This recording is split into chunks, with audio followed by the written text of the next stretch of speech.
Good evening, this is Rene Ritchie. It's September 9th, 2012, and tonight we're talking Apple's September 12th event and taking a quick look at Amazon's new Kindles and Nokia's new Lumias. This is the iMore Show. And joining me tonight, I am thrilled to have Clayton Morris from Fox News, General Technology Guru. How are you doing, Clayton? I'm doing great, Rene. Thanks for having me on the show. Oh, thank you for being here. You have a tough job because you have to explain all the geek stuff that we kind of take for granted to a really mainstream audience. Yeah, you know, the people who just watch general news, so I get to, do that to the people. So I've got to try to take the stuff that's really techie and geeky, the stuff that we love, building Hazel rules and doing all sorts of weird stuff. And then, when I tweet out that I'm building Hazel rules, people think it's, like what that 1970s sitcom, Hazel. I'm like, no, but so, but that it's an honor. I get to explain to people. So people tweeting me all week long, wanting to know any details about the iPhone 5, and it's fun. I love doing it. It really shows, in your knowledge base, though, that you've had to really digest this, figure out how to communicate it, and it kind of reflects itself back in how you understand it. Yeah, I've been in news for so long. I started out in Los Angeles working at Good Day LA, then went off as a political reporter, and I've lived all over the country as an anchor and a reporter, and fell in love with technology years ago. I was helping my dad write basic code and, growing up. And so I always had an affinity for it. I just didn't have an outlet for it until just a few years ago when I came to Fox. Fox was like, just own it, take it and go. I was like, all right, you got it. Which is nice because sometimes in mainstream news, they want to give you a makeover, make you very friendly and not very geeky and, move you over to Hollywood or over to politics or something. But you really you own that nerd, that geek, that technology mantle. Yeah, it's nice. And the only thing they've ever told me, 5 years ago, I guess when I got there, I was at Good Day Philadelphia in my home city of Philadelphia before that. But when I got there, they said, just be yourself. And that's the only way that I would roll. You get to some other places and they try to mold you and try to fit you into something, not there and not for me, which is great. And you're what Michael Gartenberg keeps tweeting about the newsroom of technology journalism. Yeah, he once called me. I can't remember when Gartenberg. I think he called me the Tim Russert of tech news one time, which is thank you very much, Gartenberg. I really appreciate you. I love that guy. Yeah, no, but that's an important thing because my mom is not going to go search the web and find blogs and start reading forums and stuff like that. She's going to rely on the television and the newspaper to get her news. And quite often they take the most superficial, the most soundbitey stuff, and they don't do a great job, really explaining technology to the masses. Yeah, and as Mr. Del Fuego in the chat room says, Fox News rules. And see, here's the thing. I answer, and this is a God's honest truth, try me. On Twitter, I tell our viewers live on the show, and we go out to 3 million folks on the weekend on my show. And I say to them, look, when I do a text segment, if you have any questions about any of the things you've just seen here, please tweet me. I will respond to all of you. And I always reply everyone. Yeah. Unless it's off the wall and crazy, then I mute you. But, but if you have if you have a question about anything you've seen or any sort of technology question, I always reply just about everyone.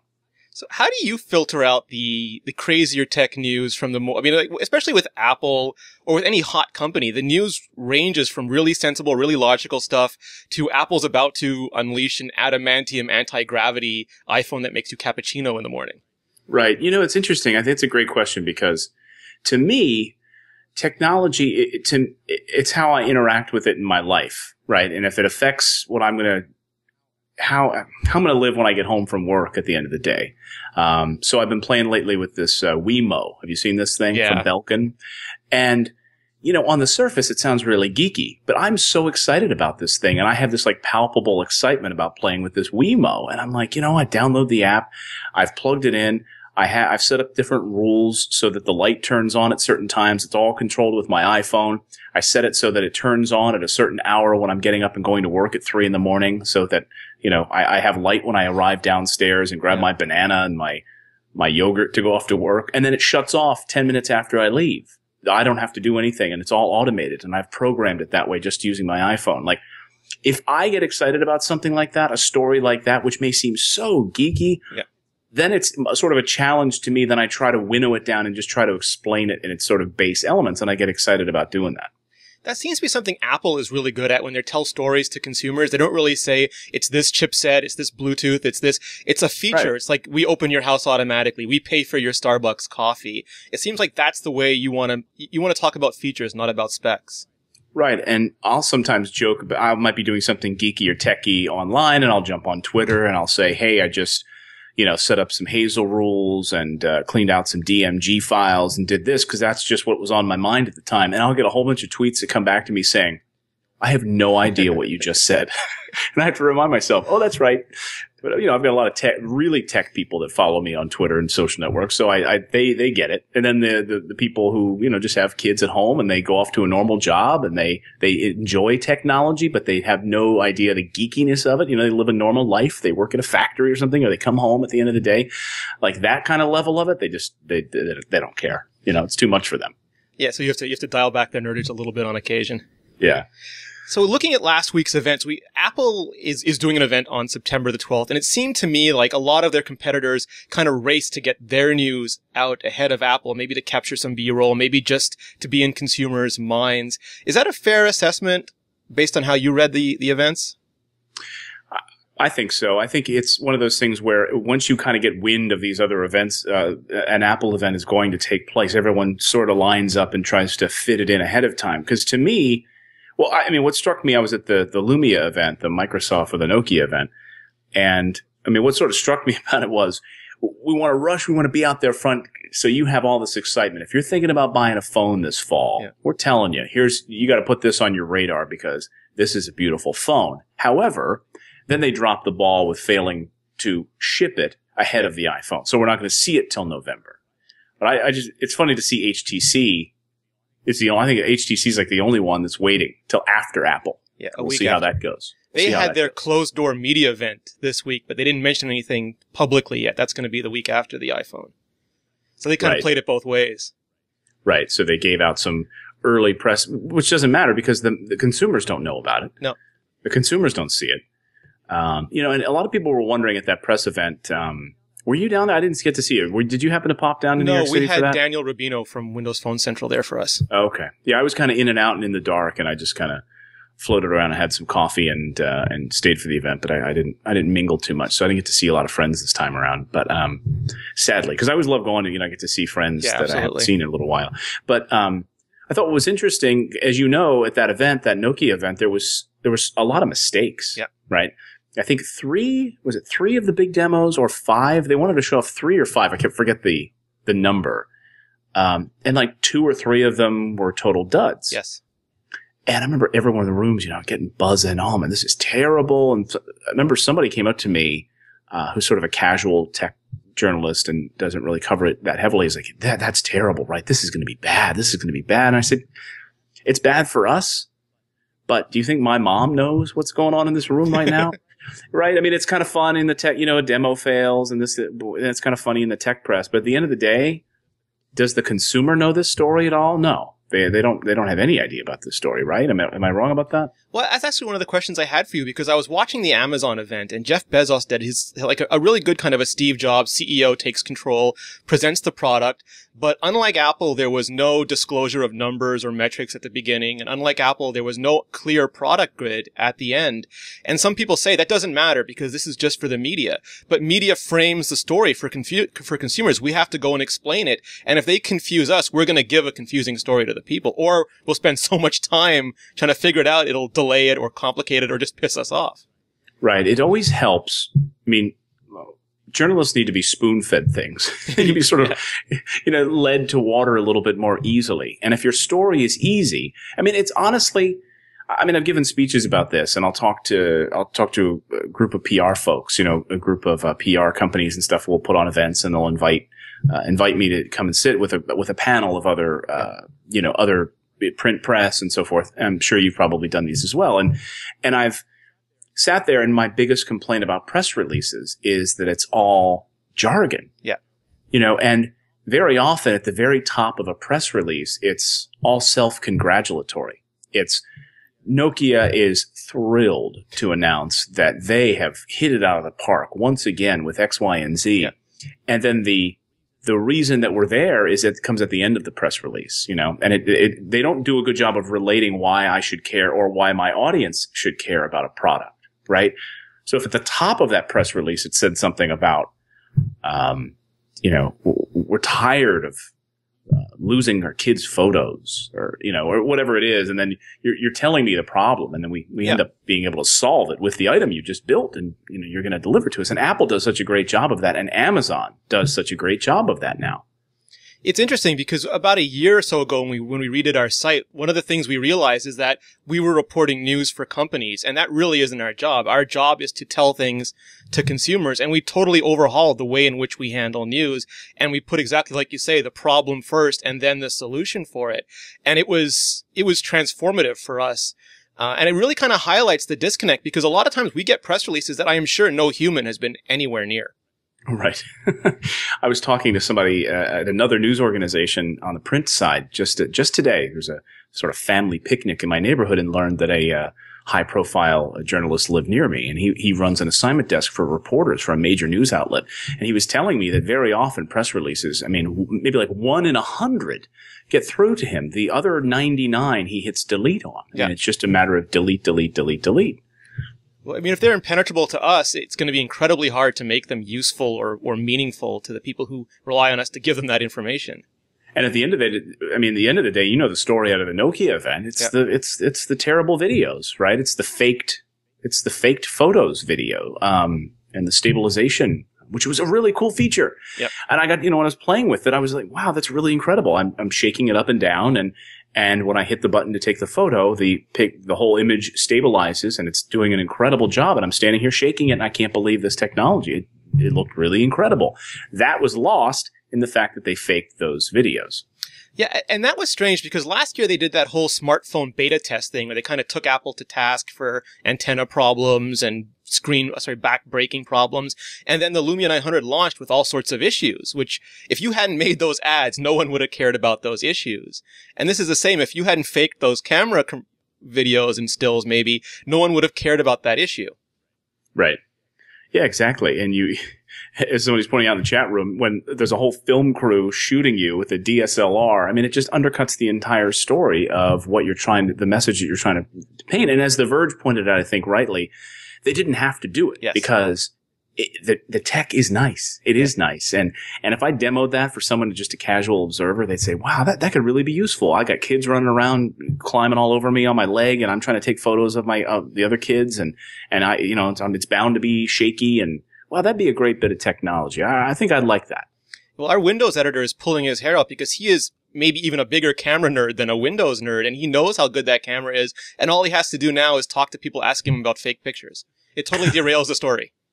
It does, because those were all the stories that we saw all across the press. I mean, the story wasn't about the Windows Phone. It wasn't about going out and buying it ahead of the iPhone. I've gotten no questions on Twitter, Google+, Facebook, anywhere else, about whether or not they should hold out and wait a few months and pick up the Windows Phone. No one. And I dare I say that, but no one has asked me that question.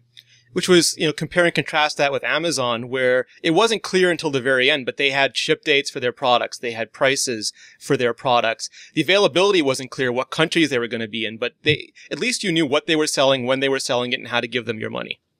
Right. Yeah, Amazon was very clear about this. They disappointed, I guess, people in the tech press that they didn't come out with the phone, although that seems like it's probably not ready yet and probably down the line, maybe a year or two. It seems like that's sort of the trajectory that they're on. But this lineup of products, it's clear, it's concise, it's fairly simple to understand. I mean, I had to dig to learn about some of the features it seems we're missing. I'm a big fan of text-to-speech. Yeah.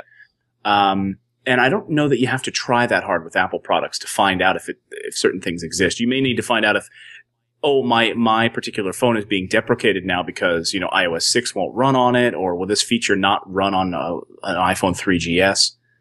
But for the most part, it's pretty easy to find. So like text to speech was really difficult. I mean, I think I spent 2 hours digging through forums trying to find out. I was talking to Amazon contacts trying to find out what the deal was. Is it there? Is it in the new Paperwhite? It's not. Therefore, I'm not going to buy it because I love that feature. So, but you're right. It's a very clear and concise message. Yeah, and they kind of got derailed a little bit themselves with the special offers thing. Could you get rid of them? Could you not get rid of them? Would they let you pay for which models and whatnot? And in the end, turns out, yeah, you give them $15, they'll get rid of any ads you want. But it just took them 2 or 3 days to get there. Do you find it obtrusive? I mean, I have the Kindle Touch, with special offers. Or no, I got my wife not the Kindle Touch, the other one, with special offers, and she didn't even know it had special offers. She's like, "Oh, this is a beautiful picture of an Omaha steak on the front," and then she reads her book, and then it shuts off, and there's a picture of some shoes she might want to buy. And it's so unobtrusive. They don't bother me at all, but I'm also not I have no problem giving them the $15 for that. For me, $15 is nothing. It just gives. I don't even think about the ads. Here's $15, take it. Right. Yeah. I mean, if you're gonna do it as a gift, or you think, well, am I gonna really be annoyed by this? But they've done such a great job with not making these ads obtrusive that I really don't mind it. I guess though with the Fire, it's a little bit of a different animal. Yeah, it's more like a tablet. But Jeff Bezos says that almost no one turns them off. And I mean, he's got to have the number. He doesn't share the numbers, but he's got to have the numbers in front of him.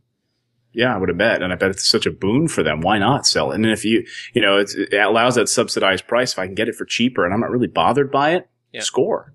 I thought it'd be free. Now, the subsidized thing is a bit of a mixed blessing for Amazon, though, because it gets them a really low price of entry, but it limits the amount of countries they can sell in because they can't subsidize with contents in countries they don't have content deals. And unlike Apple, which has most of the world now, Amazon only seems to have 4 or 5 countries with those deals already. Right, and that's I forget who wrote a piece this week. Matthew Panzarino did a good one. Yeah, I was about to say Panzarino wrote an interesting piece that Amazon Kindle's Fire won't be a threat to the iPad until it remembers the rest of the world, which was a great headline. Yeah. For the next web. And it's a great point. I mean, I was thinking that exactly when everyone's like, is this going to be the iPad killer? Is this going to be the iPad killer? No, it's not. And maybe down the line it could. But when you've got the distribution, and remember that I think the United States makes up, is it 35%? A huge percent, yeah. Of iPad sales for Apple. But really, it's the world where we're cleaning up on iPad sales. Am I wrong about that number? 35, 37%? It's close to that. And Asia's a huge market for them now as well. Right. So if that's just a portion of Apple's sales, it's not all about the United States. People tend to forget that. Yeah, and it's interesting too. Chris Umiastowski also wrote a good piece where he said that, people said that about Apple in the beginning: one phone, one carrier, one country. And it was dismissed by RIM, it was dismissed by Palm, it was dismissed by Microsoft. And slowly but surely, Apple cemented carrier deals. And by the 3G, it was a lot of places. By 3GS, it was almost everywhere. It just seems that Amazon and Bezos aren't as successful as Apple, Steve Jobs, and Eddie Q were at getting. I mean, you're the perfect person to speak to this. Media deals aren't easy, especially at a global scale. Right. And we're starting to see some of that actually play out this week with the whole, I don't know if you're going to talk about it, but the Pandora, and internet radio and all the rumors about Apple moving into the Pandora space. And that speaks to that, right? They've got the deals. They've got these media content deals with folks already lined up. So it's easy for them to pick up a phone. If they've already got one contract, right? Isn't the great marketing saying that if you've already if you've already gotten money from someone, or if you already paid out money to someone via a contract, it's always easier to go back to that well than it is to cold call someone else, right? So for these other companies that don't have that infrastructure in place, it's going to be very difficult for them to do that. Customer retention is always much easier than customer acquisition. Customer acquisition is hugely expensive.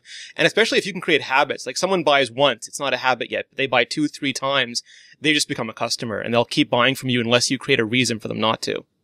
Right. I always love this analogy. If you're a hairstylist and you're like, you know what, I'd really love to increase my profit this year. Well, don't try to go out and get new customers, because you just won't be able to fit them into your schedule. But you know what? Tell the people that you have coming 10 times a year, Mary, I think you should start coming 12 times a year. You'd start to look a lot better. There you go. You've got 2 more haircuts out of this woman, an extra $100 in your pocket every month. And and Apple is great at doing that. I mean, you have the iPhone, you get the iPad, you get the Mac. It's all the same iCloud login, all the same iTunes content. They have an Apple store. You can go get help with an Apple Genius. You can get an exchange. They're very good at making your life incredibly easy as long as you do everything with Apple. And it's inertia, right? So when you look at you look at the Nokia devices, and I love the Lumia, right? I wasn't a bigger fan of the larger, the 700, but I certainly, or was it what's the smaller one? The 800? Yeah, there was a 800 and 900, I think. Yeah. So the 900, I wasn't a big fan of how, the size, it just didn't feel right, but, I like the 700 quite a bit. And it's inertia. So if it's a beautiful phone. I mean, if it was a few years ago, it'd be a whole different, it'd be a whole different ball game. But Apple's got the app ecosystem. I've got hundreds of dollars devoted to apps. Am I going to jump ship for what? Because the camera doesn't shake? I mean, it's just not a compelling enough reason for me. And that's an interesting story because for the last 3 years, Phil Schiller has done camera demos with the iPhone. He showed off video in the 3GS, 720p with the iPhone 4, 1080p with the iPhone 4S. And you get the sense that Apple really likes optics. They like talking about it. They like making great cameras. Do you think the Lumia camera is far enough ahead that Apple will have a challenge sort of equalizing it? Or do you think they'll be good enough that no one's really going to care? Yeah, Apple has an interesting way of iterating without having these massive breakthroughs, right? I mean, they'll retool the one processor or the way in which it interacts with the graphics chip so that you're getting like slightly more performance out of this, right? Like the dock connector touches this little part of it, so now you're going to get 10% extra battery life. The competitors can't do that. Yeah. So they're doing this with like component parts that aren't necessarily the best in the business, right? So when we talk about feeds and speeds, yeah, maybe these other phones have it, right? Maybe the Samsung Galaxy 3 might even be maybe a faster phone than the iPhone 5. But in the end, does it have the best battery life? Because Apple's been able to re-engineer some portion of it. They're always thinking in that way. So again, I just think it comes back to inertia. I mean, would you run and go jump ship because this particular camera is 12 megapixels versus 8 or 10? I would have bought the Symbian PureView then if that was the case. right. Was it 44? Yeah. But I'm not going to do anything else. It couldn't do anything else, but it could do that. Yeah. No, Apple is, because they control the whole widget, they really can get more than the sum of the parts out of it. So spec for spec, they don't compare, but they're very careful to phrase everything in terms of an experience. They're bringing experience to a spec fight, and that's done really well for them. Right. Yeah, absolutely. And so I think that they just iterate in the appropriate way. And, Phil Schiller loves photographs, right? Yeah. He loves photos. And so I think, although we haven't heard any rumors about it, I mean, unless you guys have covered it and I missed it, I certainly haven't heard anything from my sources that there's going to be any sort of camera upgrade. We assume, right? We assume that there will be some sort of a camera upgrade because Apple's done it every year, but I have not heard anything. Have you? The only thing we heard, and it's because in iOS 5 there was panorama photography built in but never surfaced, that maybe they got rid of it because they have a better version, a faster live video kind of panorama mode for the new iPhone. And I always try to think of Apple in terms of what the demo Schiller is going to do on stage and what the TV commercial is going to be. And that seems like a very friendly sort of demo to me. Yeah, I think we can pretty much count on that, right? Yeah, but they showed all this. I always thought they would save the new Siri stuff for the iPhone event, but they showed a lot. They showed sports scores, movies, restaurant reservations, iPad Siri. They showed all that already. I don't know if they have anything else with Siri in their back pocket, but that to me was one of those, Santa Claus commercial moments for them. Right. And, I was out with my buddy the other day. We were having a beer at the pub and, we were trying to find out who won, the Phillies game or the Mets game or something like that. He's a Mets fan. I'm a Phillies fan. We're trying to, and it'd be great to be able to just do that. I mean, those are those sort of real life things that you're going to end up using it for.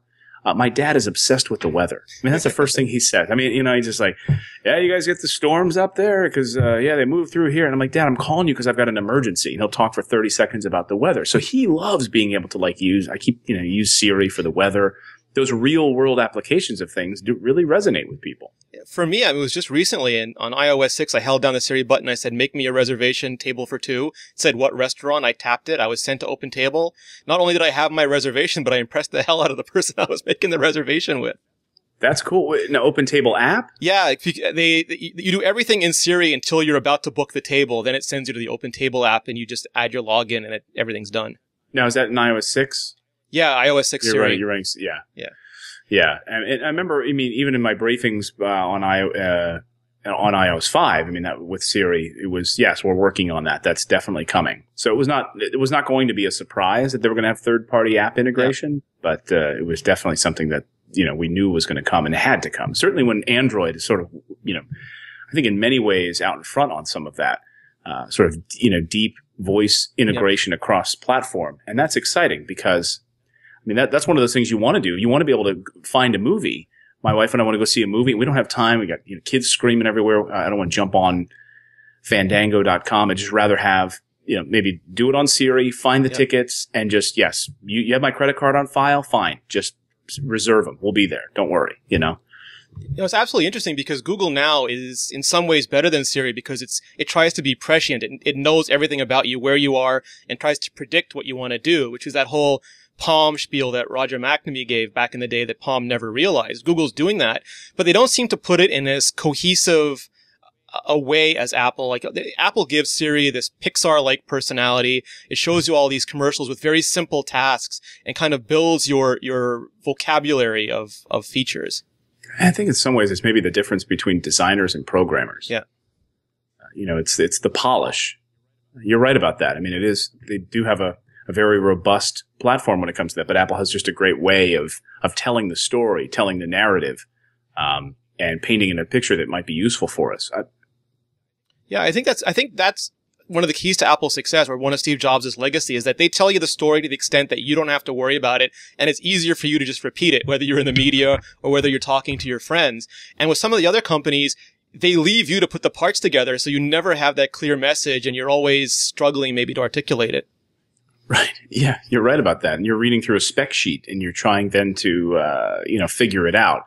But maybe it makes it a little bit harder, but it certainly is our job to do that. So we hope we do it well. No, absolutely. So, I mean, looking forward, September 12th, let's start with the iPhone 5. That's going to be the big story. Apple put out the invitations, giant number 12 on it, shadow of an iPhone 5. Do you think that's the name they're going to go with? Is there any credence to them calling it the new iPhone or something of that? Yeah, I can't remember where I saw it this week. It was a little crazy bit of a week, but someone had a great argument for it being, the 5. Yeah. And I think it makes sense. We had heard all this. It'll probably be they're getting rid of the naming conventions. It's just going to be iPhone. It's just going to be iPhone from now on. But it does make sense when you've got then an iPad mini, whatever you're going to call it, just the iPad. And then you're going to have iPhone 5, iPhone 4, iPhone 4S still on the market, and all of these weird naming conventions. So I think it makes sense to keep the number conventions for the iPhone, and maybe get rid of them the way that you did on a Mac, on the desktop line and on the laptop line as well, and in the tablet space, which seems to be more broadening. So in many ways, it's not even becoming about a computer, or the tablet's not even really a tablet anymore. It's almost becoming a computer in their space. Yeah. It's the new personal computer. It's the more personal computer. And the phone is still, I mean, if you're going there, it's a little bit more complicated because you have the 3GS, the 4, and the 4S now. And 5 just seems like if you're trying to get a consumer to understand your product matrix, the 5 makes it much simpler than having them have 3GS, 4, 4S, and no number in the next one. Right. Absolutely. And do we know is it 3GS? I mean, it seems to be.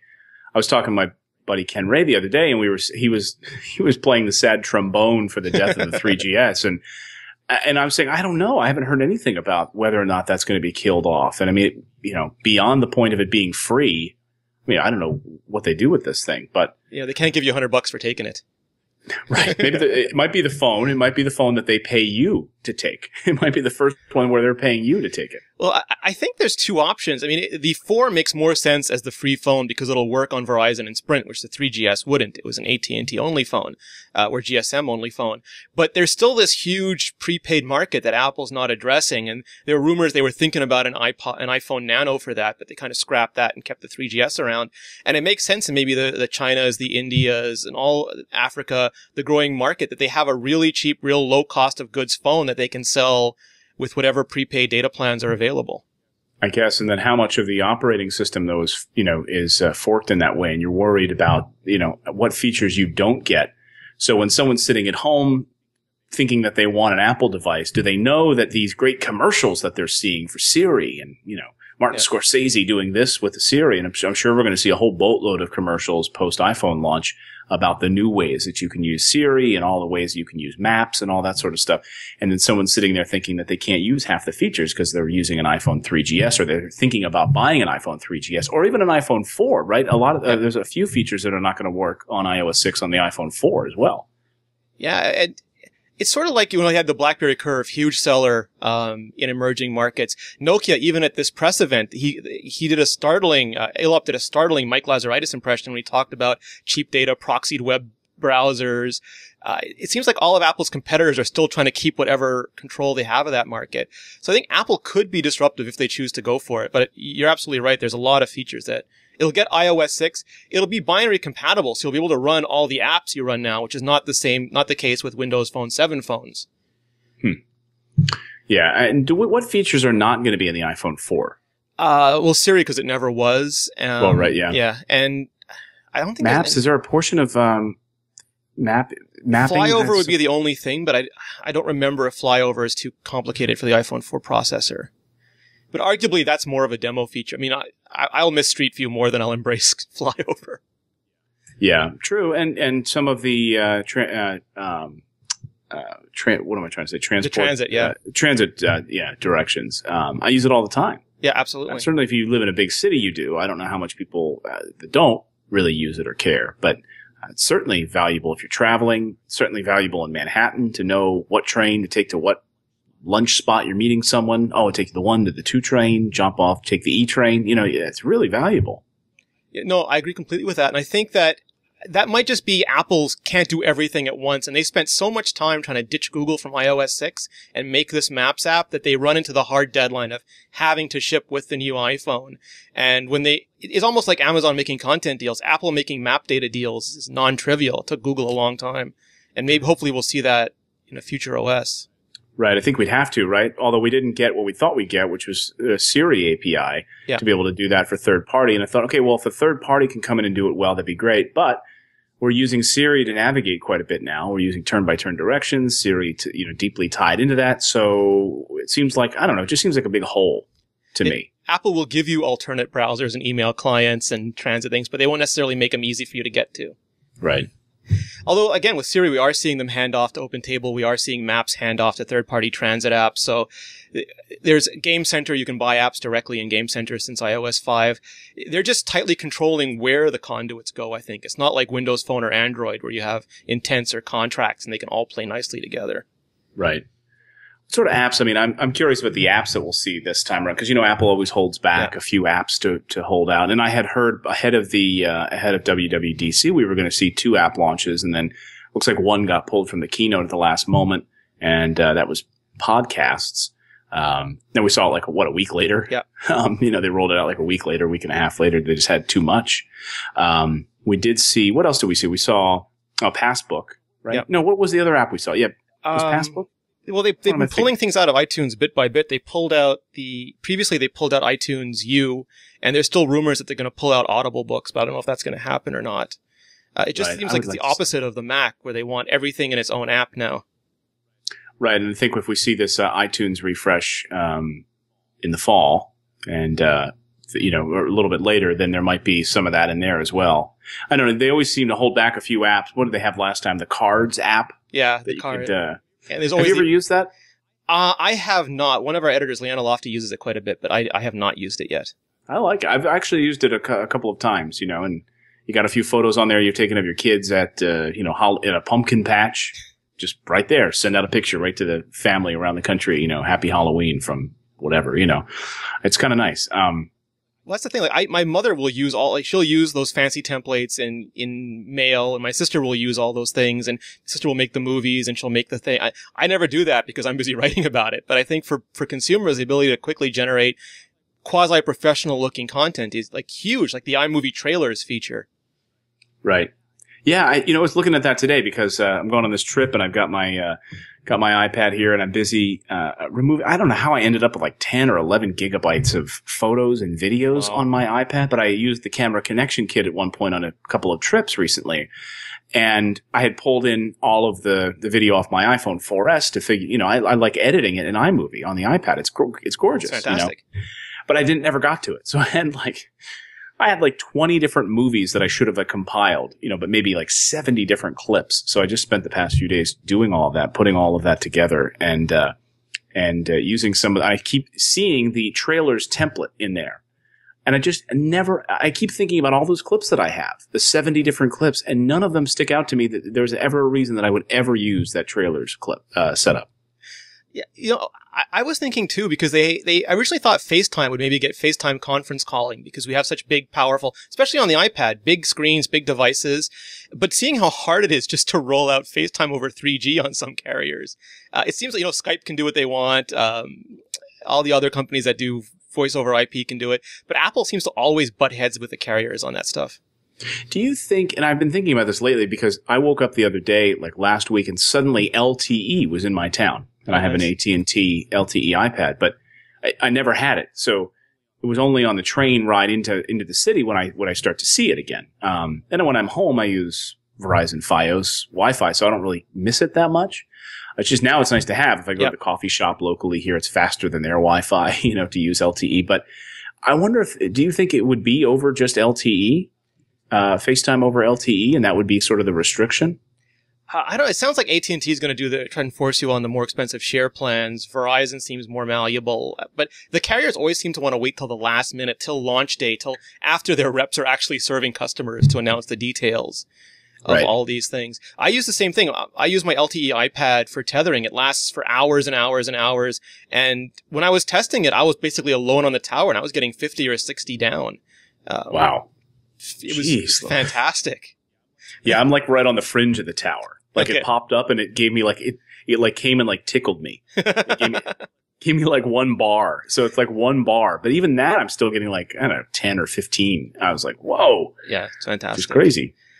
I wonder also if Apple's going to do more with Passbook at the show, because they announced it, but Apple doesn't really talk about, again, they don't talk about specs, they talk about features. So are they going to show someone going into Starbucks and paying for something, or going into JCPenney and buying something, and have a really good story around, trying to introduce people to mobile payments? Yeah, I think you're right. And I think that's a great point that you bring up, because that's sort of what we were talking about at the beginning, which is this sort of narrative that Apple's able to tell so well. This is one of those features that you're going to see commercials for. I'm just convinced, right? You're going to see commercials for this, because I lament, and see if I have it with me. No, I don't. I'm looking for my giant Costanza-sized wallet. And I hate it. I absolutely hate it. My wife laughs, and I say to her regularly, I just wish that someone would put everything I need right here on my iPhone. I think that they can tell a compelling story, but you're right. They have to give some real world examples. But we saw this week, was it United and Virgin? Yeah. That we know are working right now for Passbook integration, which is fantastic. I'm the same way as you. I go to Best Buy and they say, do you have the Best Buy card? I go to the movies. Do you have our Scene card? And the last thing I want is another piece of plastic in my wallet. But Guy English was kind enough to explain to me the basics of how it works, and Matthew Panzerino with the JSON. They can just basically send you a little email, a web page, put something in an app, and it pops right up in Passbook for you. It sounds incredibly simple, incredibly robust. Apple showed off it'll update your gate information or your gift card total. And consumers are always leery. I mean, when they had that fast pay system, I'm scared of using that. I don't want to give the guy my credit card. It seems like they're kind of dipping their toe in and showing you that it's all right and encouraging you to use it. Right. And they're removing the barrier to entry. Yeah. I use Keyring, which I think was just this week bought by Gannett Publishing, makers of, publishers of the USA Today. And, I have a bunch of different, those loyalty cards. Yeah. We have like our AMC card in there, that Stubbs card, which is the worst name for a program. Panera Bread, whatever that is. I don't even think gives you like a pastry once a year. Yeah. But I have all these cards, really, and it's like bulging out of my wallet. And you get them because you think you're going to use them. And so you keep them in there. You never use them. And then the day you take them out of your wallet and put it in your drawer is the day that you need that library card, or that you need that Panera Bread card, So you have a hankering for a scone. And they're taking the cognitive load off of us, because we don't have to remember to bring it with us, or I've gone to places where I've had cards and just forgotten I've had cards, but this will pop up when you're at the right location, and, here's your ticket. It's ready to use. Here's your gift card. Here's your balance. And I think that kind of, it takes the work out of your wallet, but also out of your brain to have to remember all these things. I just worry though, and I'm really worried about this, location drain on my battery. I mean, it's one of those things with setting up a geofence right now, and I assume that's how it would work, right? It works with geofencing. I watched a bunch of the WWDC sessions on Passbook, and it's fascinating, by the way. If you're a developer and you haven't had a chance to watch the WWDC passbook sessions. Go and watch them. They are really fascinating. And you're right about like just having a JSON file. It's really, really simple to implement. So they've really lowered the barrier to entry. But if geofencing is working and it's constantly searching for my location, battery drain right now on the iPhone 4S with a geofence alert turned on is pretty bad. I've had good luck with that. I think it depends. I think there's so many factors going on. Yeah, but location reminders for me has never been a huge hit. I compulsively reinstall clean every time there's a new OS, and that's been good luck for me with batteries. But I've noticed a slight, maybe a 5% hit with the geofences, but nothing major. So how are you setting it up? I mean, I'm just curious. There's a couple of different fiddly ways you can do with it. Is there something specific you're doing? No, I find the location-based reminders amazing because whenever I set a time-based reminder, I'm never where I need to be or I never have what I need. But when I set up, like when I get to my mom's house, remind me to update her computer for her, or when I get to the Apple store, remind me to buy that extra cable. And that seems to work for me all the time. Yeah, that's interesting. I mean, I've set some up for remind me when I get home to, help my wife with this. Yeah. And I was just noticing like a precipitous battery drain, on it. And, I'm wondering why when I do that and I use like something like Downcast for podcasts and I'm leaving work, make sure that all my feeds are refreshed when I leave work. Yep. Everything's set up. And I don't have that problem when I have like Downcast running, but it seems like geofencing for reminders has been draining, and I don't know what the difference is. Yeah, I think they're so complicated at this point that two users, remember that old PC joke, two people with two identical machines can have two completely different problems? Right. I think we've gotten back to that point now. Really? I mean, the settings menu is so granular now. Yes. And with iOS 6, they've already shown off we're going to have granular privacy settings, which is fantastic. Right. So we can pick or choose contacts or calendars on an app-by-app basis. And do not disturb, which I've been shutting off notifications left and right because there were too many. And that looks fantastic too. And you can remind yourself to call someone when you leave or arrive. Oh, I'm really excited about that. I do that all the time. And my wife will get frustrated with me, or I'll have friends who will say, because you get that ring, right? You know that they're on the phone. It's that ring and that beep. Ring, beep, and they're like, I know that person's on the phone, and they're ignoring me. Yeah. So now, to be able to tap right on the screen and type something and have pre-made custom messages that I can send, I'm going to, tap that exact one all the time. Hey, I'm on the phone. What do you need? Question mark. That'll be my custom one that I make. Back at CES when Bill Gates and Ed Colligan took the stage to show the first Windows Phone Trio, and they showed off that feature, that made me get that phone right there. That was just it for me. And no one did it afterwards. And I kept wondering why. I mean, there's ways of doing it, but no platform owner owned that and made it an easy part of the experience after that. And now Apple sort of made it on vogue again. I'm really happy about that. I think you're speaking about the polish of this OS. People are wondering, this isn't a huge upgrade from iOS 5. There are a lot of great new features, but it's really the polish that I think we saw with Mountain Lion over Lion.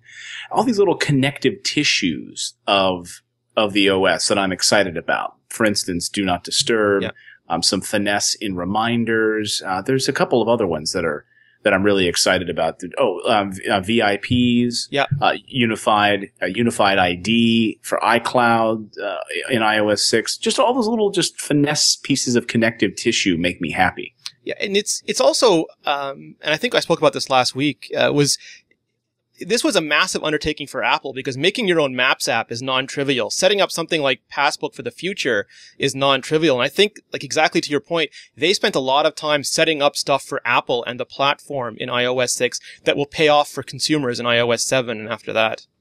Right. You're sort of building the foundation that you're going to see in iOS 7 because I think you're just going to scratch the surface. It'll be interesting to see what vendors and third parties take the stage next week.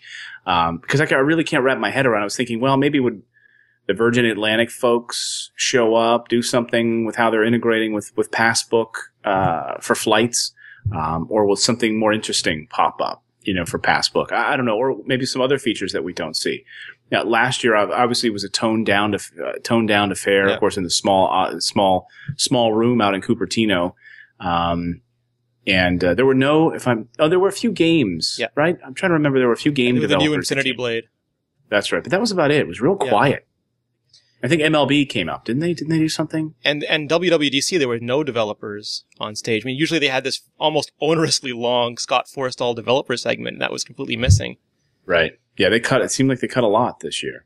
They're busy. I mean, I don't think we've ever seen a time when Apple is putting out I mean, if you just look at the rumors for September, October, you have almost a complete iOS device, of different scales. Some of the iPods and iPads won't be getting as much changes, but they'll all be getting little ones. There's new Macs on the horizon. They did Mountain Lion and iOS on a yearly schedule. They've never done that before. I mean, Apple feels really like they've really set their feet and they're ready to slug it out now.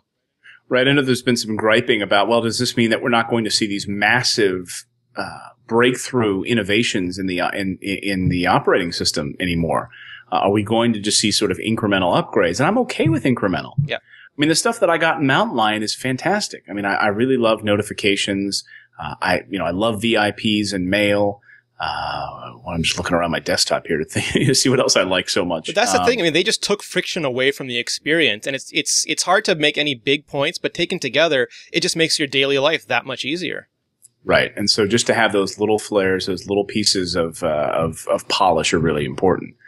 What do you think about the hardware? Because Apple's getting a bit of if the hardware rumors can be believed, if all the leaks can be believed, it's not a huge radical redesign. They're making the screen bigger and they're making the phone a little bit longer, but it's still that archetypal iPhone for going back to Project Purple design. Yeah, I don't know. I mean, we see all this flash and flare with the Lumia, right? Yeah. And red and pink and yellow and blue and you get jet black. And is that a compelling enough reason? Because people slap a case on this anyway, yeah. right? I think maybe you and me and the folks in the tech world, we don't like cases. Do you use a case? No, I don't. Yeah, I use them to review them, but I don't keep them on. Yeah, me too. And you know what? I find that I had a case for a while, and I just never really liked it. I like the fit and feel of the phone, the way that it's meant to be, the way that it was designed. So, you can have a red phone, you can have a red iPhone if you want. Yeah. You can have a white iPhone, you can have a purple iPhone if you want. Everyone I see when I'm on the plaza outside of my show, we get hundreds of people will come up and watch sort of stuff we're doing outside on the show, and I mean, so many people have iPhones. And I'm always stunned. I mean, just so many different cases. Today a woman had like a purple and white case, and a 16-year-old girl had like a bedazzled case. So I don't know that those colors are compelling enough. I just want to see how it feels in my hand with that longer screen, because right now I'm one of those guys that doesn't like the touch point. Like, I like being able to reach up to the upper left-hand corner of my iPhone and tap my icons that way. Am I going to be bothered by having to stretch my hand up to that extra row of icons up there? Yeah, it's interesting. And Apple seemed to be, I mean, Apple could have just blown up the current screen, made it a little bit less, decreased the pixel density a little bit, had a 4-inch screen with the same 960 by 640 resolution. But they didn't. They're actually increasing the height of the screen. And I don't know if that's to keep that one-handed ease of use. And instead of making the whole phone bigger, they cut a lot out of the top and bottom bezel. So you have more screen per square inch on the front than before. Right. Yeah, I mean, I don't know if bigger is necessarily better when it comes to these phones. I mean, the Note is ridiculous to me.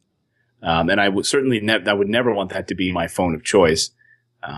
But to me, that's the world's smallest Wacom tablet. It's not really a phone. You can just use it as a phone. It's like, I mean, I think it's almost the same size as that stupid Dell Streak. Yeah. Remember that thing? Yeah. Might be bigger than the Streak. Might be. Yeah, you're right about that.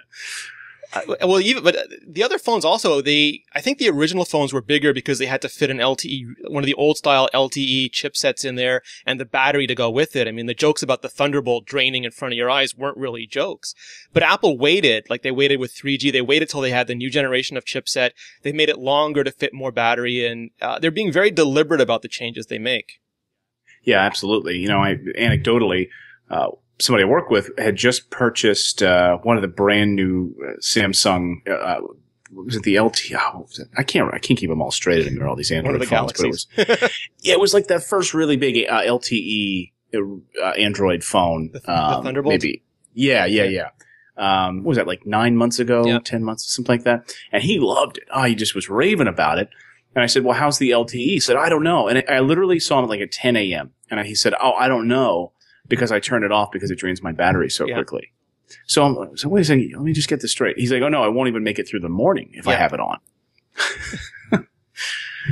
That's a great use. I don't understand that. So yeah, it's not really a feature. It's a bullet point, but it's not really a feature. Right. Oh, yes, I have it on here in case I need it, but God knows I turn it off all the time. Okay, that's great. Well, it's almost like the Motorola event this year or last week when they had the Razr HD and the Razr Max HD, and none of them have none of them have Jelly Bean. So you have two phones, one with a bigger battery, neither with a new operating system, and they couldn't just put out one phone with the new OS.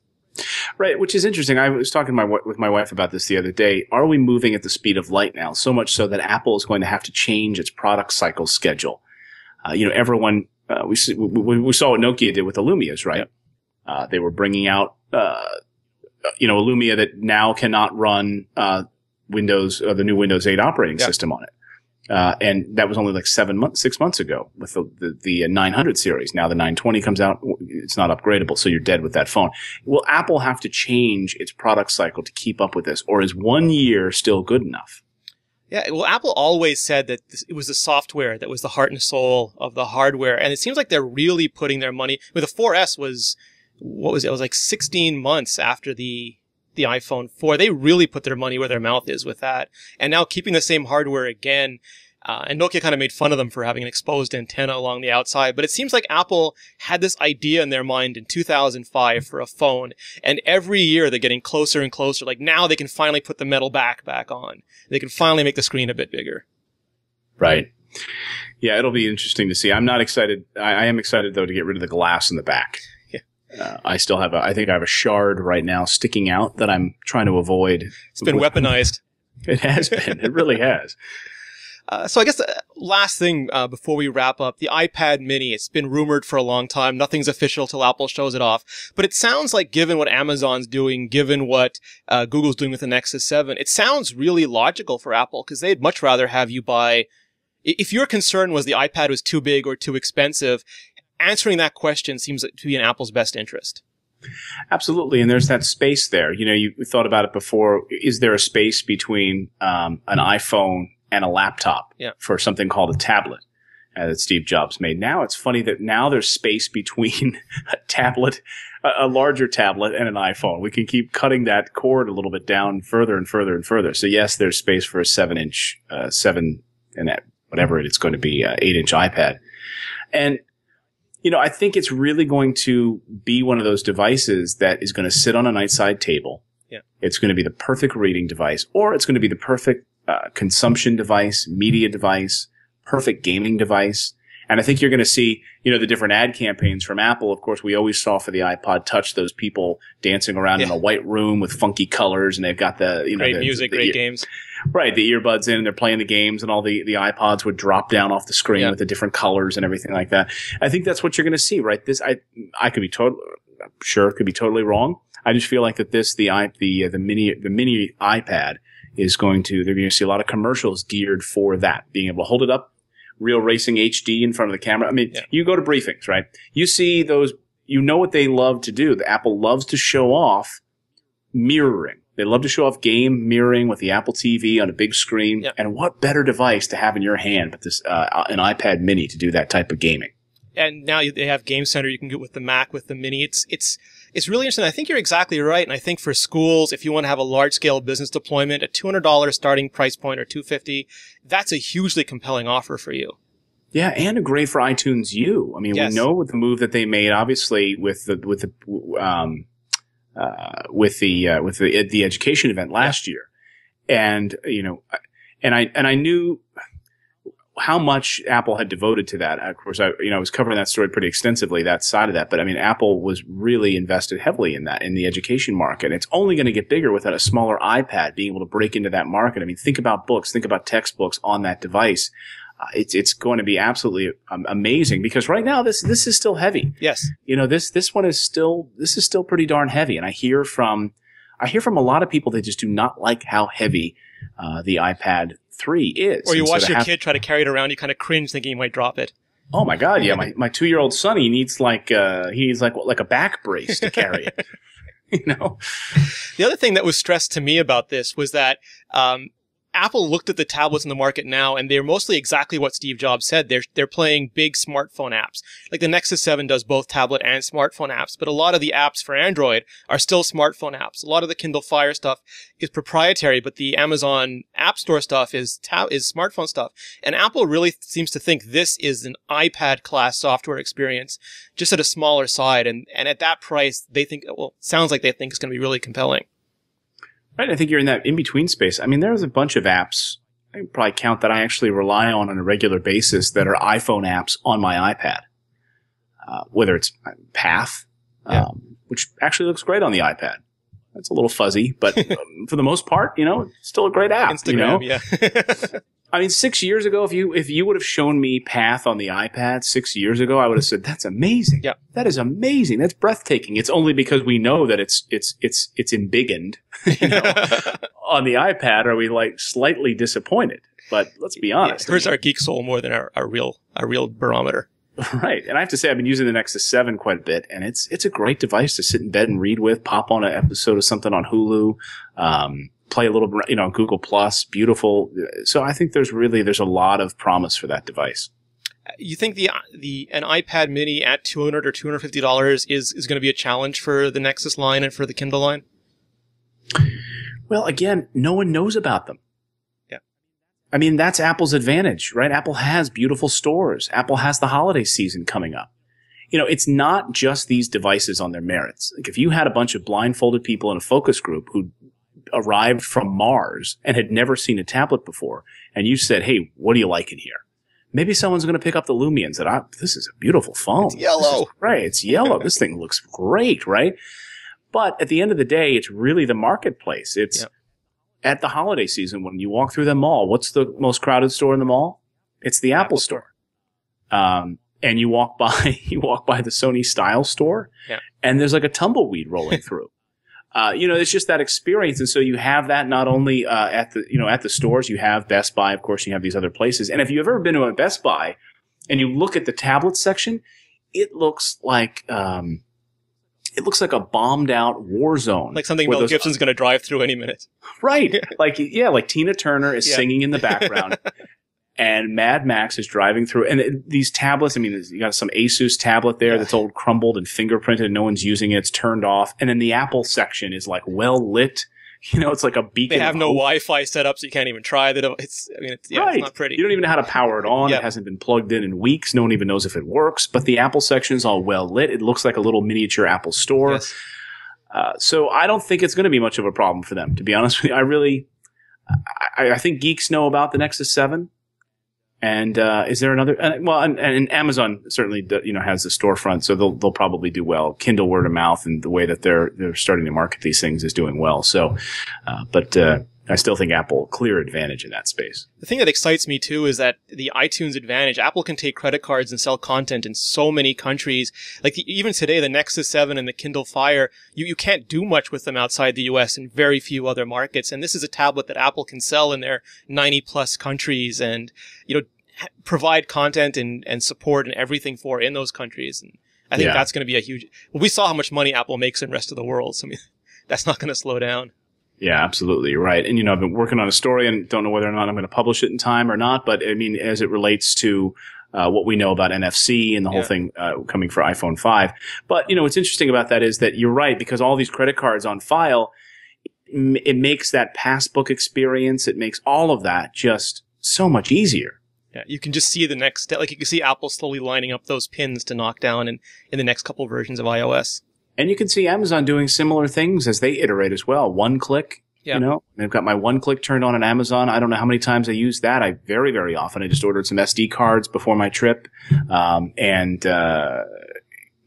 just one click. I know where it's coming. And they pop up and they're right there. Imagine that on a phone. Imagine that on another mobile device, being able to use that in store. So Amazon out there as well. It seems like both Apple and Amazon are in this for the long game. Like they're not setting their sights on the next device, but on the next 2 or 3 and the next 5 and 10 years. And I think that's really going to pay off for them. Yeah, I'm excited to see. It's an exciting time. Oh, it's going to be an incredible fall.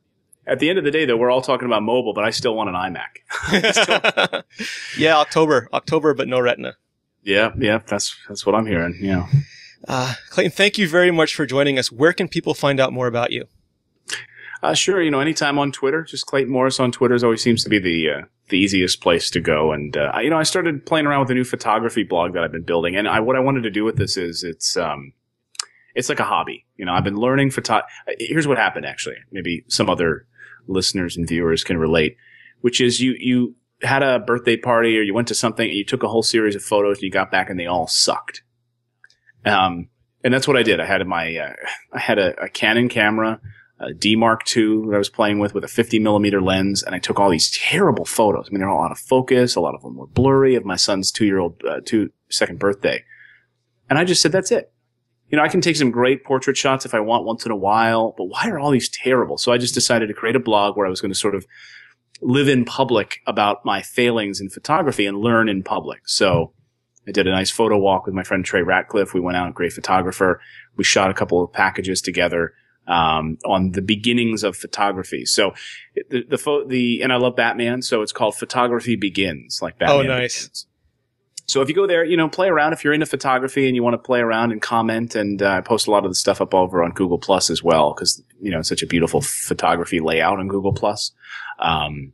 So go there, check it out, play around if you want, and leave comments and criticize. The website Photography Begins is all about criticism, but constructive criticism is encouraged. No, absolutely. It's imperative to anyone who wants to get better at anything is to get good feedback. And we can also find you on television. You haven't given that up yet. Yeah, absolutely. No, I haven't given up. That's my pride and joy. So you can catch me every weekend. If you're up and awake on a weekend, grab a cup of coffee. I'm always on Fox News Channel on Fox and Friends every weekend from 6 to 10 a.m. And I try to talk as much tech and gadgetry as I can on that show. So it's young, it's hip, our weekend show. I hope you can watch us sometime. They better be watching you. We'll be in trouble if they're not watching you. Hope so. Thank you again. You can find me at Rene Ritchie on Twitter. You can find me at iMore.com. You can find all of us at iMore. You can email us at podcast@imore.com or just leave a comment on the show when it goes live. For all of our shows, go to mobilenations.com/shows. And, again, Clayton, I really want to thank you for taking the time to join us. You bet. Please. And we'd love to have you on again after some of the stuff has come out so we can talk about it. Yeah, absolutely. Anytime. All right. Have a good night, everybody. Thank you for being here. Best chat room in mobile. We really appreciate it. Have a good night, everybody. Yeah, you guys have a great chat room.